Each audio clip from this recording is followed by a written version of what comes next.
آپ اچھی طرح سمجھ لیجئے، اس پوری بحث کا اب آپ کے سامنے سرا آ جائے گا. میرے نزدیک صحابہ کرام میں ایمبی ورڈ شخصیت حضرت علی کی ہے رضی اللہ تعالیٰ عنہ. جامع الصفات، جن کے اندر یہ دونوں رنگ موجود ہیں. حضور صلی اللہ علیہ وسلم کی شخصیت کا ایک عکس جامعیت کے ساتھ کہ حضرت علی میں، اب دیکھیے نوٹ کیجئے، ایک طرف شجاعت، بہادری، اور وہ شجاعت صرف چھپی ہوئی نہیں، ظاہر و باہر. معاملہ صرف وہ نہیں ہے. حضرت ابو بکر یقیناً بہت شجاع تھے رضی اللہ تعالی عنہ، اور میں آپ کو سنا چکا ہوں حضرت علی ہی کا خطبہ جو حضرت ابو بکر کے انتقال پر آپ نے دیا ہے. اور حضرت علی نے یہ فرمایا تھا کہ ابو بکر، ہم میں سب سے زیادہ بہادر اور شجاع تم تھے. تم تھے جو پہرا دے رہے تھے بدر کی شب محمد الرسول اللہ صلی اللہ علیہ وسلم، اور اللہ نے تمہیں منتخب کیا تھا محمد الرسول اللہ کی رفاقت کے لیے اثناء سفر ہجرت میں. حضرت علی فرما رہے ہیں کہ ہم میں سب سے بڑے شجاع تم. اگرچہ حضرت ابو بکر کی شجاعت کا کوئی ظہور تو نہیں ہوا. کسی پہلوان سے آپ کا مقابلہ آتا ہے سیرت میں کہیں؟ کسی کے ساتھ دو بدو جنگ کی کوئی تفصیل آتی ہے کہیں سیرت کے اندر؟ ایک اور بات ہے وہ ارادہ اور عزم کہ ابو بکر نے اپنے بیٹے سے کہا تھا، جب بیٹے نے کہا عبد الرحمن ابن ابی بکر نے کہ ابا جان بدر میں آپ میری زد میں آ گئے تھے. وہ کفار کی طرف سے آیا تھا لڑنے کے لیے، اس لیے کہ اس وقت تک ایمان نہیں لائے تھے، بعد میں ایمان لائے عبد الرحمن ابن ابی بکر. ابا جان آپ میری زد میں آ گئے تھے، میں نے آپ کے ساتھ رعایت برتی، میں نے آپ پر حملہ نہیں کیا. تو حضرت ابو بکر فرماتے ہیں بیٹے یہ تم نے اس لیے کیا کہ تم باطل کے لیے لڑ رہے تھے. خدا کی قسم اگر تم میری زد میں آ جاتے میں کبھی نہ چھوڑتا. یہ ارادہ، یہ استقامت، یہ قوت ارادی، یہ عزیمت انتہا پر موجود ہے.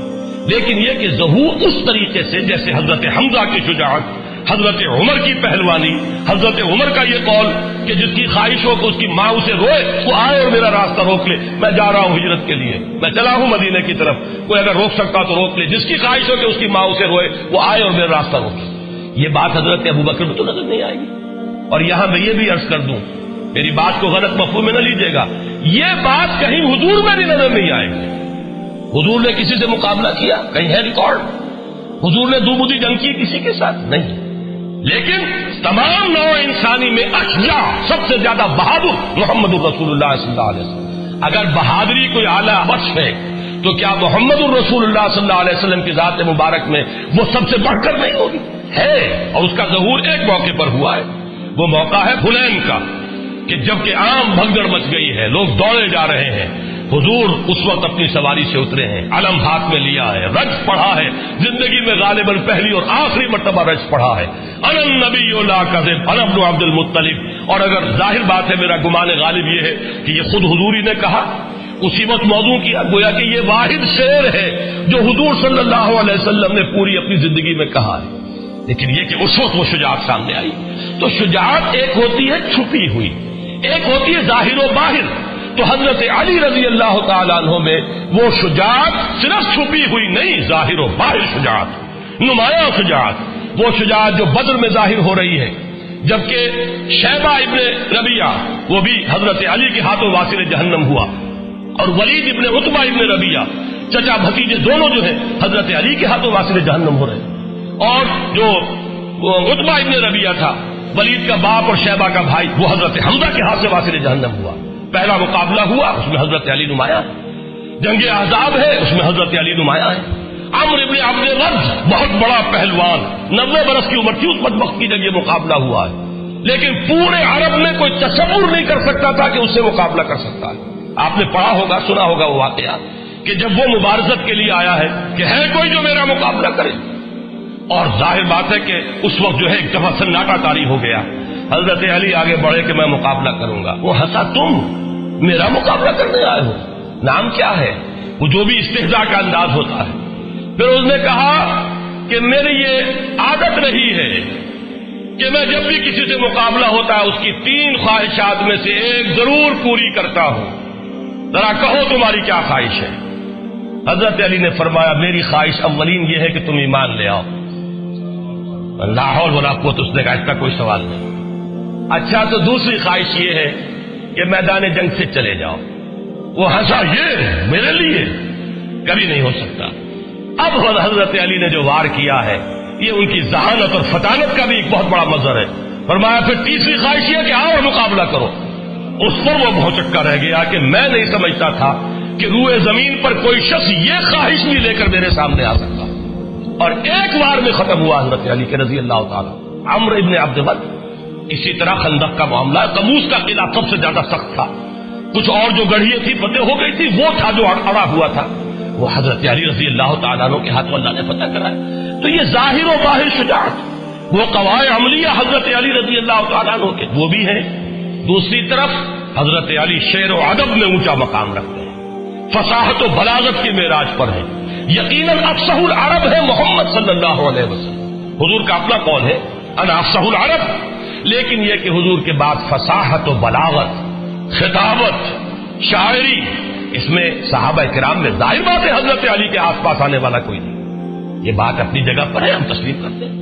تو اچھی طرح سمجھ لیجئے. اسی طریقے سے آپ کے علم میں ہونا چاہیے کہ عربی گرامر کے موجد حضرت علی ہیں. پھر یہ کہ پورے خلافت راشدہ میں سارے سیکریٹریٹ کو آرگنائز کرنے والے حضرت علی ہیں. یعنی ذرا آپ اندازہ کیجئے، ایک شخص مرد میدان ہے، اس کی شجاعت وہ صرف پوٹینشل شجاعت نہیں بلکہ واقعی ظاہر و باہر شجاعت. اس کے میں نے چند نمونے آپ کو بتائے. مجھے واقعات کی تفصیل میں جانے کی ضرورت نہیں ہے کہ یہ ساری چیزیں معلوم ہیں، لوگوں کے علم میں ہے. دوسری طرف اس کے اندر ادب ہے. ان کے اشعار پڑھیے، آج بھی انسان وجد میں آتا ہے. کتنے حکیمانہ اشعار، کتنی بے ساختگی ہے. میں نے کئی مرتبہ آپ کو اشعار سنائے. یغوص البحر من طلب العالی ومن طلب العلا سیر الليالي ومن طلب العلا من غیر قد اضاع العمر فی طلب المحال. جو کوئی بھی موتی چاہتا ہے، موتی حاصل کرنا چاہتا ہے، اسے تو سمندر میں غوطہ لگانا ہی پڑتا ہے. جو کوئی اونچا مقام حاصل کرنا چاہتا ہے زندگی میں، اسے راتوں کو جاگنا ہی پڑتا ہے. جو کوئی بلندی بھی چاہے اور محنت بھی نہ چاہے، وہ اپنی عمر کو ضائع کر بیٹھتا ہے ایک محال شے کی طلب میں. اندازہ کیجیے. اور رضینا قسمت الجبار فینا لنا علم وللجہال معلوم. اس میں فلو دیکھیے، اس کا ردم دیکھیے. ہم راضی ہیں اللہ تعالیٰ کی تقسیم پر جو اس نے ہمارے بارے میں کی ہے. ہمیں اللہ نے علم عطا کیا، جاہلوں کو دولت عطا کی. ہم راضی ہیں، ہم علم کی دولت پر راضی ہیں. یہ حضرت علی کے قول. اور انا الذی سمتنی امی حیدرا، میں وہ ہوں کہ جس کا نام اس کی ماں نے حیدر رکھا تھا، شیر رکھا تھا. اس حوالے سے سمجھ لیجئے، اصل میں والدین کا رکھا ہوا نام حضرت علی کا اسد تھا، شیر، اور یہی حیدر کے معنی عربی زبان میں. یہ جو لفظ علی ہے آپ کا نام، یہ محمد الرسول اللہ نے رکھا ہے. یہ نام والدین کا دیا ہوا نہیں، والدین کا نام اسد ہے، والدین کا عطا کردہ نام. حضرت علی کا نام پھر جب علی رکھا ہے تو وہ محمد الرسول اللہ صلی اللہ علیہ وسلم نے رکھا. تو یہ اچھی طرح سمجھ لیجئے کہ یہ جامعیت جو ہے کہ ایک ایمبی ورڈ شخصیت، میں نے آپ کو گنوایا چونکہ میں نے عکس بیان کیے ہیں کہ جو مقام اور مرتبہ آپ کو نظر آئے گا شہادت کے مراتب میں، اس مزاج میں جو حضرت اسماعیل حضرت موسیٰ کا، وہ ہے حضرت حمزہ اور حضرت عمر خطاب کا رضی اللہ عنہ. جو مقام وہاں پہ حضرت ابراہیم کا اور ادریس کا نظر آ رہا ہے، وہ اگر امت محمد میں دیکھنا ہو تو وہ ابو بکر اور عثمان غنی کا ہے رضی اللہ تعالیٰ عنہ وعلیہم الصلاۃ والسلام. لیکن جامعیت کبریٰ کا جو مظہر محمد الرسول اللہ صلی اللہ علیہ وسلم، جن میں یہ دونوں چیزیں جمع ہیں، جن میں یہ جامعیت ہے، جن کے اندر توازن ہے، جس میں یہ دونوں اوصاف بیک وقت مجتمع ہیں. ایک طرف انتظامی اوصاف دیکھیے، میں ابھی اشارہ کر چکا ہوں کہ جس تیزی کے ساتھ ایکسپینشن ہوا تھا عالم اسلام کا، وہ اگر اس میں کنسولیڈیشن نہ ہوتی، انتظام و اہتمام و انصرام نہ ہوتا، نظم نہ ہوتا، تو وہ تو تباہی ہو جاتی. اتنی تیزی سے ایکسپینشن حضرت عمر فاروق کے زمانے میں رضی اللہ تعالیٰ عنہ. ذرا فتوحات کا اندازہ تو کیجیے کہ ملک کے ملک آ رہے ہیں اور بڑے وسیع علاقے آ رہے ہیں، بڑی آبادیاں ہیں وہاں، بڑے وسائل و ذرائع ہیں. وہ جس کو فرٹائل کریسنٹ کہا جاتا ہے عالم عرب کا، وہ پورا کا پورا فتح ہو چکا ہے. اس میں اگر انتظام نہ ہوتا، بندوبست نہ ہوتا، یہ ساری چیزیں جو ہے کسی نظم کے اندر نہ آتی، تو بہت بڑی ہلاکت پیدا ہو جاتی. میں لفظ ہلاکت استعمال کر رہا ہوں اس لیے کہ یہ لفظ حضرت عمر نے استعمال کیا رضی اللہ تعالیٰ عنہ. حضرت عمر کے یہ الفاظ لولا علی لہلک عمر، اگر علی نہ ہوتے تو عمر ہلاک ہو جاتا. کیوں؟ حضرت عمر